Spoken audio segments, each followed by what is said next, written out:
fun matchup it was last night as Pitt Football took down Georgia Tech 42-28 at Bobby Dodd Stadium. And man, was that crowd absolutely stunned and quiet after that first half, right? Because Pitt absolutely came out swinging, guns blazing, you name it. It was just an awesome sight to see if you're a Pitt fan. And I think in many ways, you know what this game kind of was reminiscent of to me was last year when Pitt absolutely spanked Syracuse. And I get Syracuse is having an off year this year, which I don't think anyone should be surprised about, but Syracuse won 10 games last season.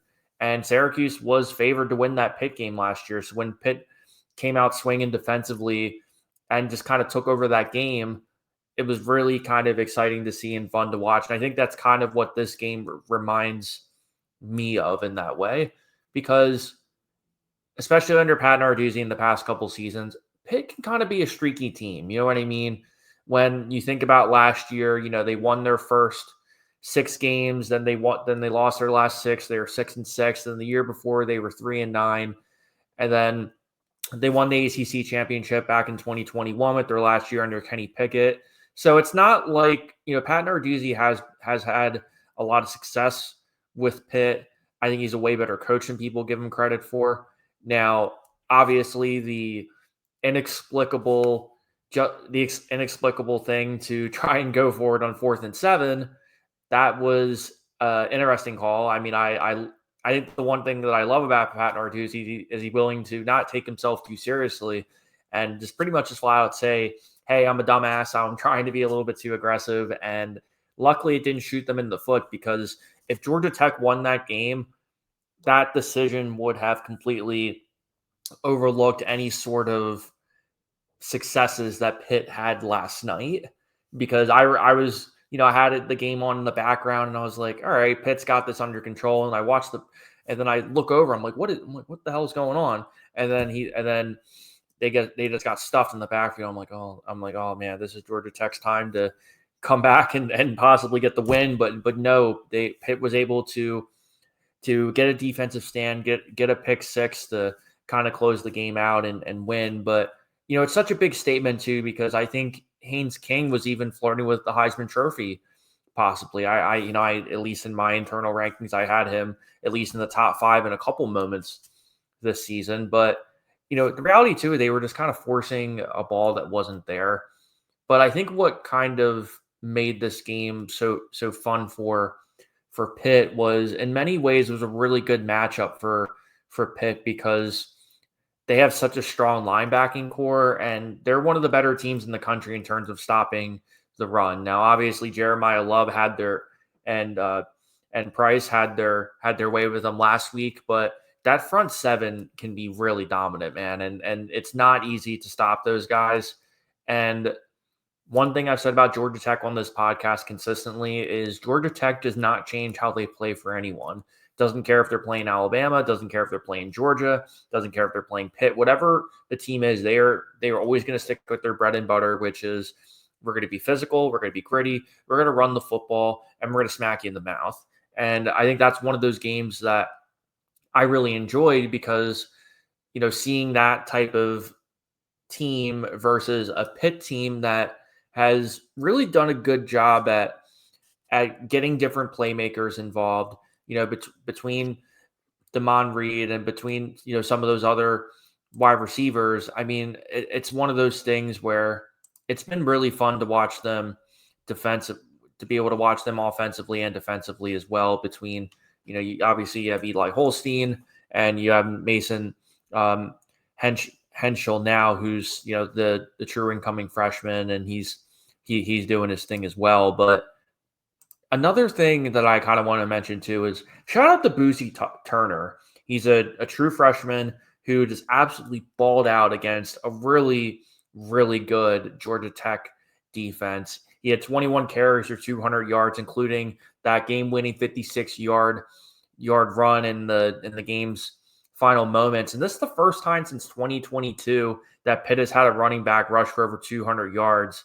And for the first time since 2015, where it's been a true freshman. And one of my complaints about Pitt this year has been, in many ways, they've been kind of one-dimensional in terms of if they're playing a secondary who can play really tight coverage and eliminate those explosive plays and make those young quarterbacks, really second guess themselves fitting in those tight windows.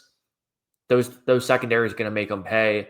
And what Pitt did really well last night was have a lot more of a balanced attack, which is something that we haven't really seen as much as we would like to, throughout this season. Now, granted, Pitt has had some really great wins this year between Stanford, between Florida State, obviously this Georgia Tech game. But, for a team that's only averaged about 110 yards up to this point this year, for them to have that explosive of a game and a truly balanced attack, I kind of sit there and say to myself, you know what, Pitt has a really young core of solid players, which we kind of said about last year, but we'll see if Mason Henschel ends up actually being the guy. They also, another really underrated stat too, in terms of them not just being a younger team, but also aside from the Notre Dame game, Pitt has had a double-digit second half lead in every game this season. And if you look at it in hindsight, they blew that lead in the Backyard Bowl versus West Virginia, and they blew a lead late versus Louisville too.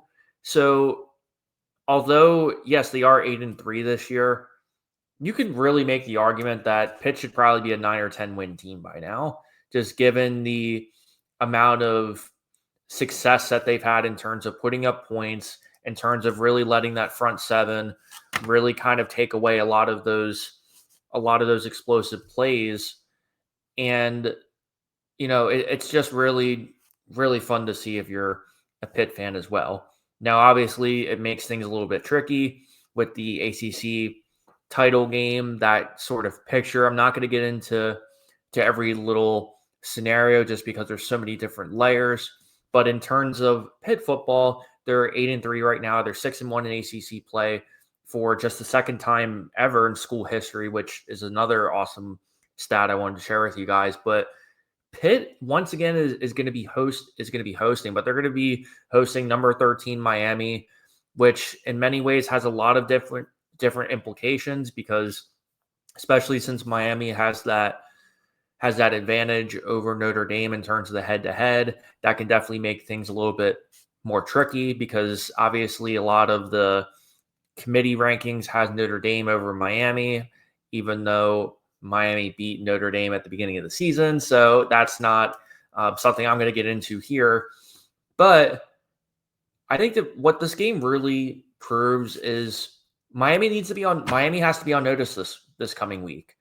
Pitt can legitimately pull off an upset, and they're legitimately a threat versus any team in the country.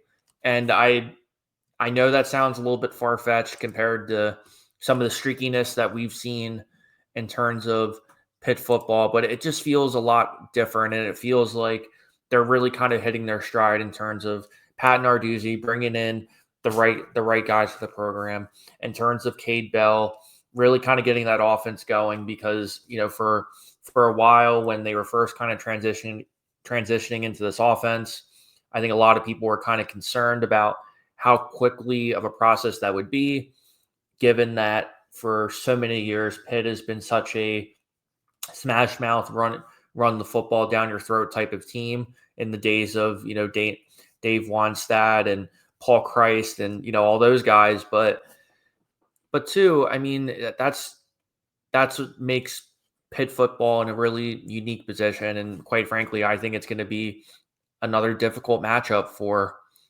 Miami, who has proven that they've had some vulnerabilities this season. And it's going to be a game that you have to put on everyone's radar. But in terms of the last thing I'll mention, in terms of Pitt's future, I mean, granted, Damon Reed, he's a senior, so he won't be there. But they have, between Bougie Turner, Eli Holstein will probably transfer, so you're probably not going to have him as a backup.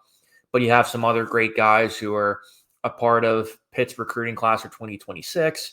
Right now, they're ranked 41st in the country, and especially if they can pull off another win versus Miami, there is probably some real opportunity for them to be able to get some other players. They've had 3 4-star commits. Damon Ferguson out of Gwen Oak, Maryland, is their key prospect who committed back in June, and also Corey Daly, who presumably would probably replace Eli Holstein in that quarterback room, four-star kid from Texas. So, I mean, this is really just all to say that the entire country, and particularly in the ACC, put Pitt on notice.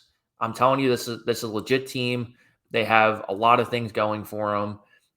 They're really kind of finding their stride, not only defensively, but also offensively in terms of them having a lot of different young players, and they're finding different ways to win. So look for this Pitt team to make some noise versus Miami.